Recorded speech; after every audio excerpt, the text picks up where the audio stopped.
Good morning and welcome to Daylight Church Online. We're just so thankful that you're joining us this morning and hope that you have a great experience. We want to let you know that if you'll go to mydaylightchurch.com, there's a card there that says Online Church. And on the Online Church card, it'll tell you everything you need to know about being a part of our online church community, how you can get involved in small groups, how you can give financially, how you can be involved in the service projects that we do. So even if you're in Kansas or Cambodia, you can sure join us and be a part of our church.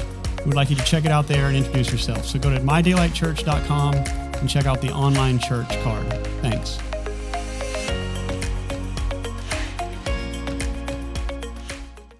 Good morning, Daylighters.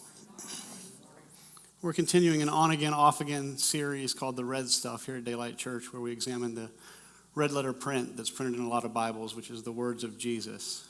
And several years ago, I made a tragic mistake and decided to teach on the Sermon on the Mount. It was a time when I was burnt out and really tired and feeling pretty beat up and getting on Indeed.com and fantasizing about different jobs. And I thought, man, I need a cakewalk. I need something I can tee up and knock out of the park. So I'll just teach on the Sermon on the Mount. I thought this will be super easy. And it was not at all. It was really challenging. The Sermon on the Mount is deep, deep stuff. And I realized really quickly that it's difficult to grasp a lot of the Sermon on the Mount, and therefore it's very difficult to teach. And even in some sense, if I'm being totally honest, it's hard to appreciate it at certain points. There's parts of it that are very challenging. But we call it the mother of all sermons. And I'm actually not convinced it's the mother of all Jesus' sermons at this point. So this is part 25 of this series, by the way. And we've made it through chapters 5 and 6 of the Gospel of Matthew, and we're starting on 7. But it starts off in controversy, and it never relents. It starts off with the teaching that blessed are the meek, for they shall inherit the earth. And it begs 1,000 questions. That one simple statement begs 1,000 questions of, is meekness a virtue, and when is meekness not a virtue, and why would Jesus make such just a blanket statement about meekness when clearly there's times to rise up and be strong? And so it starts at that pace and never lets up. It continues talking about peacemaking, keeping the law. Jesus says in the Sermon on the Mount that unless your righteousness exceeds that of the scribes and Pharisees, you will never see the kingdom of heaven. It sets a very, very high standard, but then it says love is the law, and we're left to parse out what that means. It says disdain equals murder, so there's a statement for you. Lust equals adultery, and you're supposed to love your enemies. It says to do good to those that harm you. Hard stuff. Hard to teach, hard to grasp. Then there's this series on hypocrisy that he does. Hypocrisy plus charity. Hypocrisy plus prayer. Hypocrisy plus fasting. So he talks about the law and our righteousness needing to exceed the religious teachers of the time. But then he warns against kind of being too caught up in your own righteousness at the same time. It's like be really, really righteous, but then be careful. Be careful about your righteousness and the motives behind it. He talks about real treasure. He says, man cannot serve both God and money. And then he talks about worry, which you just heard on the clip. So it's pretty funny. He basically lays down all these difficult statements, difficult to grasp, difficult to attain. And he says, but don't worry, God's got this. I felt a little bit like a first-year art student trying to lead a tour of the Sistine Chapel, and I still do. My wife and I had the privilege of touring the Vatican several years back and going into the Sistine Chapel. And this is one of those Instagram versus reality moments where right now it looks like you're just there with a picture, but there were people pressing on every side. I mean, you're walking through like cattle, pushing against each other. There's a guard saying, no pictures, and everybody's. You see people with their cameras down here, see them with up here, and then every now and then there's a brazen soul. But what are the guards going to do? There's 100 people between them and the person. They just have to yell, stop, or I'll say stop again. It's that kind of thing. It's an old Robin Williams joke there. But it was chaotic and people pressing on every side. And this Sistine Chapel, is it one big work telling one big narrative, or is it a conglomeration of many, many works? And it's kind of both. And I still feel the chaos of thinking about that moment. That's how I feel about the Sermon on the Mount, that there's this overarching thing going on that's kind of hard to pin down, but then you break it up into its segments, and each one of them you could spend a lifetime thinking about. And who am I to teach on the Sermon on the Mount? But I would argue that there's one kind of main point that Jesus drives home in all this, and it's this. Good luck with that. Jesus was speaking to an audience entrenched in pedantic, jurisprudence-based, propitiative, and legalistic religiosity. Could you define all that stuff? No, I can't, but that's what Google is for. The MOAS, yeah, good luck at that. The MOAS, the mother of all sermons, the Sermon on the Mount, is one big lesson in giving up on that mentality. It's, guys, it ain't going to cut it. It's never going to work. The kingdom is bestowed on those who mourn, who are poor in spirit, the meek, those who hunger and thirst for righteousness, and the merciful. Which brings us to today's verses. We finally made it to chapter 7.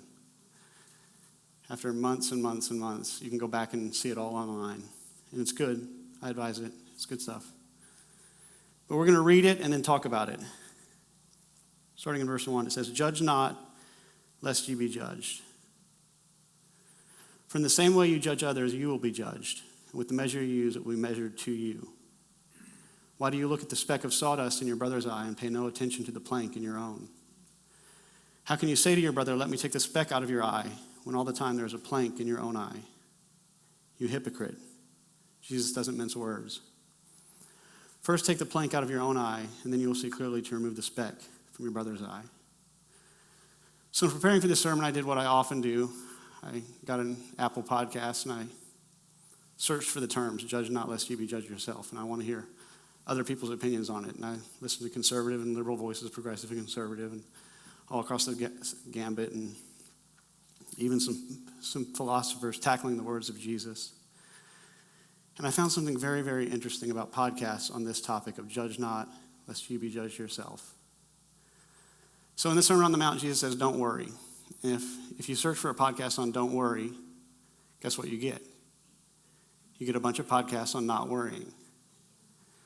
Even Jesus' words on lust being adultery, it's don't lust, and so forth. But it's so fascinating. When you Google don't judge, the podcasts you get are, well, Jesus said don't judge, but it's really interesting. I could hardly listen to a lot of the podcasts, and some of them I just skimmed the text, the transcripts of them.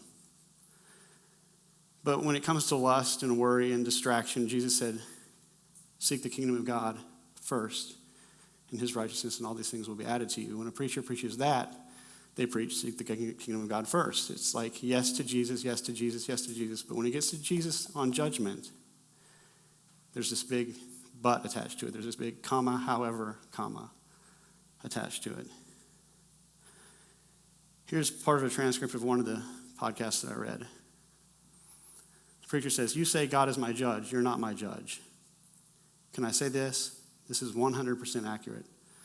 So far, so good, not so bad. And then he says, but let me just remind you that God being your judge is not a good thing for you. God knows everything. And he says these words that just turn my stomach. That should not bring you comfort. That should bring you conviction. God knows how wicked and sinful you really are, he said. When you say God is my judge, that should not bring you solace in your sin. So you see what happens here. It's a very, very judgmental sermon on judgment. They take this sermon on Jesus saying, don't judge lest you be judged, and they use it to judge. There's an irony here, and here's the main issue, in my opinion. As a collective, Christians want to be like Jesus, but there's this picture of Jesus where Jesus is condemning, punitive, and retributive. Therefore, if Jesus is condemning, punitive, and retributive, what must I be? I must be condemning, punitive, and retributive. and it pervades Christianity.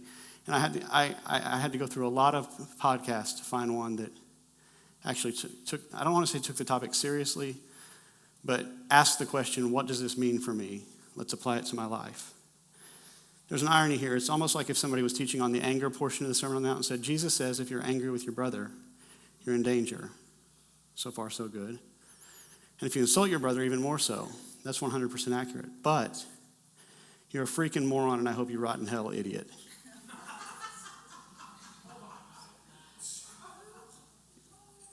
It's kind of that's the kind of sermons you get on judgment. This is an angry, hateful sermon on anger and hatred, and we would buck against that. But when we hear the judgmental sermon on judgment, you got a point there. Makes sense to me. But then I'm faced with the question of, aren't I just judging the judgmental? And yes, I am. At least sort of, and we'll kind of get into the definitions of judgmental, but I have to face off with myself on this topic that, yeah, pretty much. And it brings me back to, good luck with that. This stuff is complicated. It's hard. None of this was intended to be super easy. So when you're facing off with the Sistine Chapel, the wrong response is to go, I get that. I totally have wrapped my brain around this massive collection of paintings, and I understand it completely. Instead, isn't it reverence and awe? This is beyond me. Which is kind of the main point of the Sermon on the Mount, is this whole thing is beyond us. But let's dive into the real prohibition and exhortation here. So there's both contained in the passage. There's something that we're told not to do, and then there's an exhortation, something that will help us if we do it. And it starts with judge not lest you be judged. In the Greek it's krinete, not lest you be krithete. These words in the Greek come from the root word krino. And this word krino is to judge. And it's actually not that far off from the English word. This is one of the cases where it's a fairly word-to-word translation. But krino, just like judge in English, has several meanings. It's to select, to choose, or to prefer. So if I say, like any intelligent human being, white chocolate is better than dark chocolate. See, I've lost one already. I get walked out on over the chocolate thing. Do you see, it's a preference. It's a choice. And surely Jesus isn't saying don't choose, don't prefer, don't have opinions. That can't be what Jesus is saying in this passage. And we'll get to in a moment why it doesn't make sense that he would be. It can also mean to discern or to decide. So, for example, I have to get up for work early tomorrow morning, therefore I'm going to go to bed at a reasonable hour. It's a decision. It's something you've discerned and made a decision over. Surely Jesus is not saying doing that, or crack is whack. I just wanted to say that in a sermon. So you discern that heavy drug use like that will take you down a rabbit hole that you don't want to go down. Surely Jesus isn't saying don't do that kind of thing. But then he says this. He says, for in the same way you judge others, you'll be judged. For the same way you krinete others, you'll be krinete. And with the measure you use, it will be measured to you. So if you go back to this list, he's surely not saying in the same way you choose, you will be, for those less grammatically inclined, you will be choosed or chosen. He's not saying in the same way you discern, you will be discerned. It doesn't make sense in the context that this would be the meanings that he was going for. It must be something further down the list. And we get further down the list and we say, oh, it starts to make sense now. Because one definition of krino is to pronounce judgment. Another definition is to accuse or to sue. In the passage where Jesus says if someone sues you and wants to take your cloak, offer him your coat as well. It's the same word, krinete. To accuse or to sue, to bring legal action against. And then finally, and this is where I think Jesus was really headed, is to condemn or criticize. It's interesting that First off, it makes sense. When Jesus says, in the same measure you criticize, the same measure you condemn, you will be condemned or criticized. That makes sense in context. But this word krino, actually the Greek word krino is where we derive the word crisis from it. So in some sense, we could in English make the transference to say, don't wish crisis on others, or crisis shall befall you. Don't criticize, don't condemn, is what Jesus is saying. It's also interesting here. These first two definitions for krino bring life. They bring love. They bring good things into your life. The last three are the antagonists to life and love. And that is what Jesus is warning us against. If you're not familiar with Tim Mackey, you ought to be. Tim Mackey is to Christendom what Dolly Parton is to country music. He is a national treasure and just a pearl of a human being, in my opinion. I don't know the ins and outs of his private life, but everything public says this guy's got it going on. And he has a podcast called Exploring My Strange Bible. And it's the one that I finally got to that I was like, yeah, this guy's taking the passage seriously and encouraging us not to condemn and not to judge, not to criticize. He says this in this podcast. He says, he does what he usually does. He's talking about Jesus in this passage. He does what he usually does, which is use this broad kind of attention-getting line to keep you like, whoa, what does he mean by that? And then he goes on to clarify. So Jesus starts with, judge not, lest ye be judged. That's the attention getter. That's the grabber. And then he goes on to spell out exactly what he's talking about. We're going to read it one more time. Why do you look at the speck of dust in your brother's eye and pay no attention to the plank in your own eye? How can you say to your brother, let me take the speck out of your eye, when all the time there's a plank in your own eye? You hypocrite. First take the plank out of your own eye, and then you'll see clearly to remove the speck from your brother's eye. There's this image of one who has to stand at a distance. We'll talk about this as we go on, but I kind of like it when my wife says, I think I got something in my eye. Why? I got to get real close. Got to get almost mouth to mouth to check those things out. There's an intimacy to doing this process. And if I had something in my face, a log in some translations or a plank, it prohibits intimacy. So this passage says basically, cut off the distance between you. Be able to see clearly to help. Instead of standing in judgment and pointing a finger from a distance, get up real close to help. And part of that process to be equipped to do that. Do you want a financial advisor that lives paycheck to paycheck? Or a doctor that comes in coughing and wheezing in your face? There's something to being a helper that requires stability in and of yourself. And when it comes to morality and character concerns and so forth, he's talking about a process of self-examination and repair. So one of the other podcasts that I found that it was really interesting, because this is the first one I found. Before I found Tim Mackey's, I found this one, which is not necessarily a Christian-based podcast. It's called The Daily Stoic, and it's about the Stoic philosophy. And the Stoics believe that morality is the key to happiness or virtue, basically, and that other pursuits should be considered suspect, and that God is providential over it all. So there's some religious undertones to it. But he tackles the words of Jesus and applies them to philosophy and says this: when philosophy is wielded with arrogance and stubbornly, it is the cause for the ruin of many. So in Jesus' case, we could say, when religion is wielded with arrogance and stubbornly, it is the cause for the ruin of many. Let philosophy scrape off your own faults rather than be a way to rail against the faults of others. Our faults are in our control. Other people's faults, not so much. So I think what Jesus, instead of approaching this from what Jesus most certainly was not saying and applying it as a weapon, I want to focus on this topic of self-examination and repair for just a little bit. One symptom of Parkinson's disease is sleeplessness. And thankfully, it has not haunted me too much, but I've had some spells with it of late. At 2 o'clock in the morning, I just wake up and, man, I'm going nowhere. I mean, I'm wide awake. And I'm I'm bound and determined, whether I mean it figuratively or literally, to make the devil pay when he keeps me up at night. I'm going to milk that moment for all it's worth because it's silent. I got nothing pulling on me. My phone's off. My computer's downstairs. It's just me and Jesus.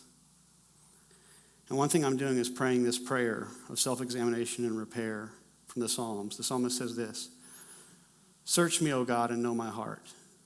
Try me and know my thoughts. And see if there be any grievous way in me, and lead me in the way everlasting." This is self-examination 101 right here. It's turning to God and praying such a prayer. And I want us to repeat it together, if you guys would repeat it with me. Search me, O God, and know my heart. Try me and know my thoughts. And see if there be any grievous way in me, and lead me in the way everlasting. I appreciated Kate Barron's sermon so much last week, where she took a public look at herself as a human being, as a wife and a mother and a school counselor, and was honest about shortcomings and talked about how Jesus is in the habit of the do-over. God is in the business of the do-over. And so in these quiet moments in the middle of the night when I'm awakened and I'm praying this prayer, I'll pick a topic and settle on that topic and basically ask Jesus, search this topic for me. Search my heart and know my heart about it. Search my thoughts. If there's anything ugly in it, in this area for me, show me, help me, change me. This is the kind of list that I draw on. I want to be a better husband and a better dad and a better friend and a better pastor. I submit my education, my opinions, and my money, my time, my sex, my emotions, my character, my consumption, what I take in, social media, how I act on social media and how I communicate, what my vision for life is, my ambitions and my motives, and how I handle disagreements. So this is a list that I made up for the sermon to kind of illustrate the kind of things. There's probably a lot that I'm not thinking about on the list, and some of this I haven't really thought about during those quiet moments yet. But it's taking something like my friendships and submitting them to God and saying, God, where could I do better? Not in a condemning way, but in a, you're my good father, you're very wise, help me out here. I saw a quote this week that kind of slapped me in the face. It said, never trust a friend who takes 3 days to text you back, even though every time you see them, they have their phone in their hand. That was painful. I like the way you text. And I like you, my friend. But do you see that when I'm facing off with Jesus in the still of the night, that's something I could turn over to him. I could say, could I do better? Should I do better? Is it self-care that that's my excuse, right? Self-care. But that's the kind of thing I'm talking about. Or for example, last night, my wife and I were watching a movie, The Big Short with Steve Carell. And our son Riggs came in, and Riggs likes to talk. Yeah. And he especially likes to talk during a movie for some reason. So he'll saddle up with his mom and curl up with her, and then just talk about his day, or talk about what his brother did to him that he couldn't stand, or talk about this, talk about what's hurting, or talk about how he doesn't want to take a shower, or he didn't like the oatmeal for lunch, or whatever the thing is. And I said, Riggs, be quiet. And he zips it. If his mom says be quiet, he just keeps on going. I don't know what the dynamic is there, but for some reason he takes me seriously. And that's the kind of thing in the still of the night that I face off with Jesus. If I want to be a better dad, is that the right way? And I'm not saying that there's never a time to tell your kids to be quiet. There's most certainly, definitely times to do that. But is it because I'm selfishly indulging myself in a movie and I don't want to be bothered that I'm making my child feel like he's annoyed me? Next time, maybe I'll handle it differently. Next time, there won't be this. There will be vision. I'll be seeing more clearly. It doesn't mean I won't tell him to be quiet, but it means there'll be a check that my motives will be in check, that I'll think about it. And mostly that I'll go back to that, good luck with that, of ever being the perfect parent. It's never going to happen. And this process illustrates that and helps with that. In our Thursday night Bible study of Proverbs, which Whit does an incredible job teaching, and if you're looking for a study, I encourage it. But we talked about charity to the poor recently, and how often it appears in the Proverbs of something that's important for human beings to participate in. That's the kind of thing I'm talking about. When I look at this list and I get to money, I think, well, I just bought $180 headphones for myself for my Christmas present with my Christmas money. There's people out there who don't have pillows. Now, again, I'm not saying you can't buy technology. That's not what I'm saying at all. But I'm saying all that needs to be on the table. In the quiet moments of life, when it's just you and Jesus, let him get in the root of every part of you. Every part of your character, every part of your decision making, every part of your disagreements, every part of how you spend your money, your sex life, all of it. Surrender it. Because you have a God, a Father that wants to come in and heal and make better. I have a friend who's recently undergone what I would call a major spiritual revolution in his life. And he's talking, one of the things God has revealed to him is how distortions become death.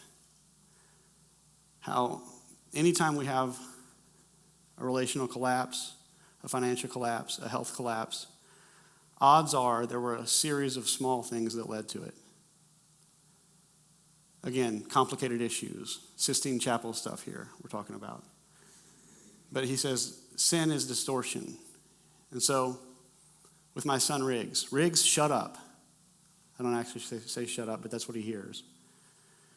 That could be a small distortion in my relationship with him, and an attitude towards him, and an attitude of him towards me that develops into something much bigger down the road. Couldn't it? Possibly. I'm not saying it will. I don't want to make a bigger deal out of it than it is, but that's what we do, is we say, well, that ain't such a big deal. And it's the little stuff that becomes the big stuff. So I've condensed this prayer into something hopefully memorable. Search me, O God, and know my heart. Try me and know my thoughts. See if there's any grievous way in me, and lead me in the way everlasting. To this, speak the tweak, O God. It's not just the problem. So when I submit my friendships to God or my sex life to God, the way I manage my time to God, when I stand before God or lay in bed before God and say, this thing is yours, how I handle my social media, what I do on social media, it's all yours. Here it is. Now I'm saying, show me how to tweak it. Show me how to change it. Show me how to, whatever it is that blocks my vision, the log or plank in my own eyes that I'm not seeing clearly, show it to me and help me. And I'm not asking just for revelation. I'm asking for power. I'm asking for empowerment and grace to be a better father, to handle my money better, to be more generous, to be more empathetic, to be more passionate with my wife and compassionate towards her. So speak the tweak, O God, is a great little prayer. But here's what I find, and here's what we have to guard ourselves against. This list, man, good luck with that. I'm never going to be a perfect pastor. Only amen I'll ever get in here. I'll never be a perfect husband or a perfect father or a perfect friend. I'll never have proper, perfect vision or ambition. I'll never communicate perfectly. My character will never be the character of Jesus. And it would be really easy for that to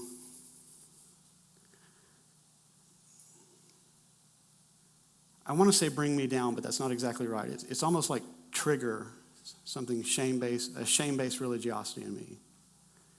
It'd be really easy to look at this list and say, well, I'll never add up. I give up. And that's not the goal either. There's a shame-based, fearful religiosity that kind of triggers fight or flight. That's not what we're looking at either. So I want to encourage you this process of speak the tweak, O God. Don't let it be a fear-based and shame-based thing, and it needs to be said out loud. Because God is a good father. He's not one that's going to beat you up. He's not one that wants to tear you down. It says in 1 John, if we confess our sins, if we talk about the distortions in our life, the areas where we miss the mark, he is faithful and just. That describes his character. He is faithful and just and will forgive us our sins and purify us from all unrighteousness. Do you see the goal here is purification, not condemnation? It's to be healed, not condemned. Hebrews tells us, let us then approach God's throne of grace with confidence so that we may receive mercy and find grace to help us in our time of need. I mentioned I need empowerment. I need the grace of God to be a good father. I need the grace of God to be a good pastor, to be a good husband and a good friend, to handle my money well. Grace is empowerment. And it says that's what you get when you come to God's throne. In those still moments at night when you submit this list to God and say, speak the tweak, O God. Search me, know my heart. Change me, guide me into the way everlasting. This is what you can expect. Mercy and grace. James says, if any of you lacks wisdom, you should ask God, who gives generously to all, without finding fault, and it will be given to you. This practice of search me, O God, know my heart, lead me in the way everlasting has tremendous benefit for the human life. Number one is health. Protocol and prognosis always follow examination and diagnosis. I had a CT, I've been continuing to have back pain since my surgery, and I had a CT scan this week. And I read the radiologist's report, which is probably a mistake, because I haven't seen my doctor yet. I won't see him until Tuesday.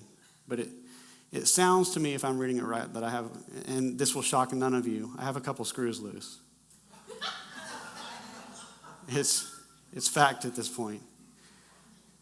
But that's not what you want to hear when it comes to your back. But so I'm not certain that that's a big deal or not. My doctor will know and my doctor will advise me. But do you see that the examination, the scan, comes before the prognosis and the protocol? The examination is a huge, important part of this process towards health. It's seeing what's wrong. And my doctor might be able to advise me that this can happen with physical therapy. They might say you have to go in for a minor surgery to repair it. I don't know what's going to happen. But if I'm walking upright and pain-free 2 or 3 years from now, you can bet a huge part of the process was a CAT scan. Search me, examine me, look me over, give me a diagnosis.